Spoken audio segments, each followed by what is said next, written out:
Hi, ഞാൻ ദാ വീണ്ടും വന്നു. ഇന്നൊരു കുട്ടി വ്ളോഗ് ഇടാമെന്ന് വിചാരിച്ചു കേട്ടോ.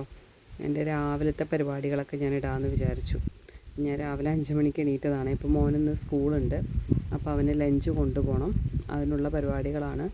ചോറ് വെക്കണം, ഉപ്പേരി വെക്കണം. ഞാൻ ചോറ് കുക്കറിൽ വെച്ചിട്ടുണ്ട്, സ്റ്റൗവിൽ വെച്ചിട്ടുണ്ട്. അവന് മാത്രം മതി. ബാക്കി ഞങ്ങൾക്കുള്ള ചോറൊക്കെ ഞാൻ പിന്നീട് ഒരു 10 മണിക്ക് ശേഷം ഞാൻ വെക്കാറുള്ളൂ. അപ്പോൾ അതേ നേരം വെളുത്ത് വരുന്നതേ ഉള്ളൂ. ഞാൻ ഒരു 6 മണി കഴിഞ്ഞതിന് ശേഷം ഞാൻ ഡോറ് തുറക്കുകയുള്ളൂ. ഇതിപ്പോൾ ഒരു 5:45 ആയി. സാധാരണ 6 മണി കഴിഞ്ഞിട്ട് ഡോറ് തുറക്കാറുള്ളത്. ഇപ്പോൾ നിങ്ങൾക്ക് കാണിച്ചു തരാമെന്ന് വിചാരിച്ച് തുറന്നതാണ്. അപ്പോൾ അതേ ഉപ്പേരിക്കുള്ളതൊക്കെ ആയിക്കൊണ്ടിരിക്കണം. വെജിറ്റബിൾസ് എല്ലാം കൊട്ടി. ഞാൻ കുറച്ച് പരിപ്പും കൂടി ഇടും കേട്ടോ.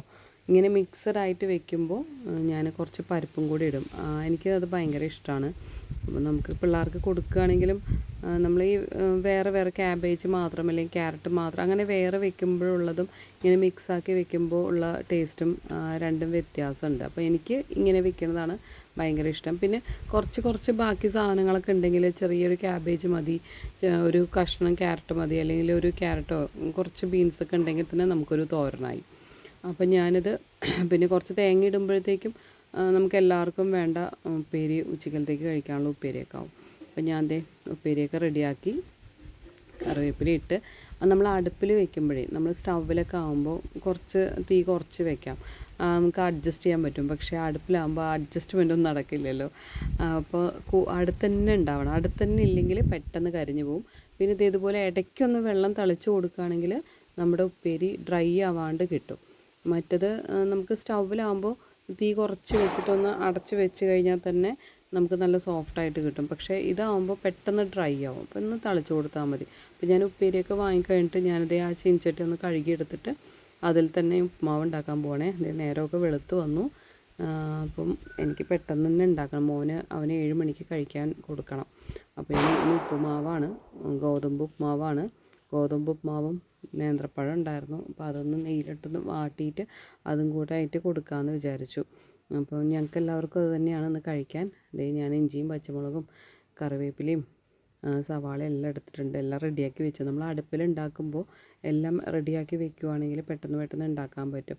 മറ്റേ നമ്മൾ സ്റ്റൗവിലെ പോലെ നമുക്ക് ഇങ്ങനെ വെച്ചിട്ട് അരിയാനൊന്നും നിൽക്കാൻ പറ്റില്ല. നമ്മൾ അടുപ്പത്ത് നിൽക്കുമ്പോൾ വിറകടുപ്പിലാവുമ്പം നമ്മൾ കൂടെ തന്നെ അതെല്ലാം റെഡിയാക്കി വെച്ചിട്ട് ചെയ്യുകയാണെങ്കിൽ നമുക്ക് പെട്ടെന്ന് കേടുവരാതെ പെട്ടെന്ന് ആക്കി കിട്ടും. മറ്റത് അല്ലെങ്കിൽ നമ്മളിത് അടുപ്പത്ത് വെച്ചിട്ട് വേറെ എന്തെങ്കിലും ചെയ്യാൻ പോയി കഴിഞ്ഞാൽ അല്ലെങ്കിൽ ഉള്ളി അരിയാൻ എണ്ണ ചൂടാക്കാൻ വെച്ചിട്ട് ഉള്ളി അരിയാൻ പോയാൽ എണ്ണ ഭയങ്കരമായി ചൂടായി പോകും. അപ്പോൾ അങ്ങനെയൊക്കെ ആകുമ്പോൾ നമ്മൾ അടുത്തന്നെ നിൽക്കുവാണെങ്കിൽ എല്ലാം റെഡിയാക്കിയിട്ട് അടുത്തന്നെ നിന്ന് ചെയ്യുകയാണെങ്കിൽ നമുക്ക് പെട്ടെന്ന് ചെയ്ത് കിട്ടും. ഞാൻ റവയൊക്കെ ഒരു അരമണിക്കൂർ മുൻപ് ഞാൻ കുതിർക്കാനിട്ടുണ്ടായിരുന്നു. മറ്റേ ചെറിയ റവയാണ് കേട്ടോ, മറ്റേ സൂചി റവയില്ലേ, നമ്മുടെ റവയല്ല ഗോതമ്പ്, മറ്റേ സൂചി ഗോതമ്പ് എന്ന് പറഞ്ഞിട്ട് വളരെ പൊടിയായിട്ടുള്ള നുറുക്ക് ഗോതമ്പില്ലേ, അതാണ്. പായസത്തിൻ്റെ അല്ല, അതിലും പൊടിയായിട്ടുള്ളതാണേ. അപ്പോൾ അതാ ഞാൻ നേന്ത്രപ്പഴം ഒന്ന് നെയ്യിലിട്ട് വാട്ടാൻ വേണ്ടിയിട്ട്, എനിക്ക് പിള്ളേർക്കാണെങ്കിലും അങ്ങനെ നേന്ത്രപ്പഴം വെറുതെ കഴിക്കണേനേക്കാളും ഇങ്ങനെ നെയ്യിലിട്ടിട്ടൊക്കെ ആകുമ്പോൾ ഉപ്മാവിൻ്റെ കൂടെ അങ്ങനെ കഴിക്കാനൊക്കെ ഭയങ്കര ടേസ്റ്റാണ്. ഉപ്മാവിൻ്റെ കൂടെ ഞാൻ പുട്ടിൻ്റെ കൂടെയൊക്കെ ഇങ്ങനെ കൊടുക്കുക.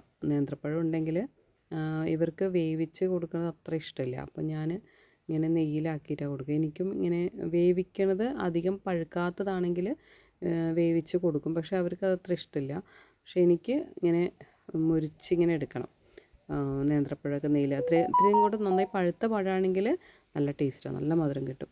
അപ്പോൾ ഞാൻ അതിൻ്റെ ഇടയിൽ തന്നെ ഒരു മുട്ടയും കൂടെ പൊരിക്കാമെന്ന് വിചാരിച്ചു. ഞാനിങ്ങനെയൊക്കെ മുട്ട പൊരിക്കുക. പിള്ളേർക്ക് ഇവിടെ ഓംലെറ്റോ പുൾസയോ ഒന്നും അത്ര ഇഷ്ടമില്ല.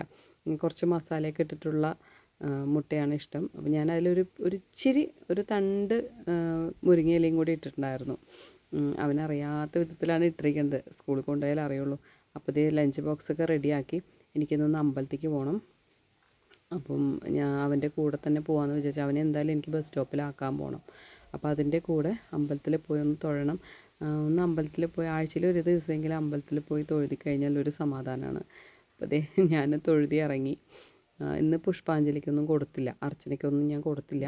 അപ്പോൾ ജസ്റ്റ് തൊഴുതിയിട്ട് വരിക ചെയ്തത്. മാസത്തിലൊരിക്കലൊക്കെ ഞാൻ കൊടുക്കാറുള്ളൂ അങ്ങനെ. ഇതിപ്പം തൊഴുതി വന്നത് കാരണം കയ്യിൽ തന്നെയാണ് തന്നത്. അപ്പോൾ അതേ അത്രയേ ഉള്ളൂ. അപ്പോൾ ഇതാണ് എൻ്റെ ഒരു കുഞ്ഞ് വ്ളോഗ്.